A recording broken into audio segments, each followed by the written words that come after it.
দেখো এই মালদা কোর্ট থেকে, ঠিক আছে, আমি তো ভাই আজকে ট্রাভেল করছি, হরিশ্চন্দ্রপুর যাবো বলে, ঠিক আছে। দেখো আমি কিন্তু ভাই বিনা টিকিটে, আমার কাছে কিন্তু টিকিট নেই, ঠিক আছে। আর তোমরা মানে আমার মতো এই রুটে, ঠিক আছে, দেখো লজ্জার কিছু না, সত্যি সেটাই বলে দিলাম। আমার মতন তোমরা কারা কারা রয়েছে যারা বিনা টিকিটে যাওয়া আসা করো, শুধু কোনো পরিস্থিতির কারণে। আজকে আমি টিকিট কাটি, তার কারণ আমার ট্রেন একটু ধরতে লেট হয়েছিল, ঠিক আছে।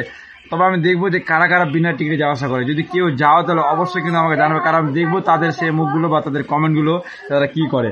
দেখো গাড়ির মধ্যে দেখো আমার ছেলে, দেখো আমার ছেলে এত বিরক্ত করছে বলার কথা নাই। দেখো দেখো আমার ছেলে অনেক বিরক্ত করে, এই দেখো সব সময় এত পাকা বুদ্ধি, কোনো কিছু বলবো একবার হাই করো হাই করো। যতই বলি ওকে, ও শুধু ঘুরতে ভালোবাসে, ওকে যেখানে ঘোরাবা সেখানে ঘুরবে, যেখানে চায় সেখানে ঘুরবে। ঘোরার এতটা ভক্ত যে বলা কথা না, ঘোরার জন্য ভাই মনে হচ্ছে আমাকে লোক রাখতে হবে, কিন্তু কি বলবো অতটা ক্ষমতার মধ্যে নাই। বাবা আবার হাই করো হাই করো আয়ুষ। এই দেখো কিচ্ছু করবো না, সব সময় বদমাশি বুদ্ধি, সব সময় বদমাশি, এত বদমাশ বলার কথা নাই।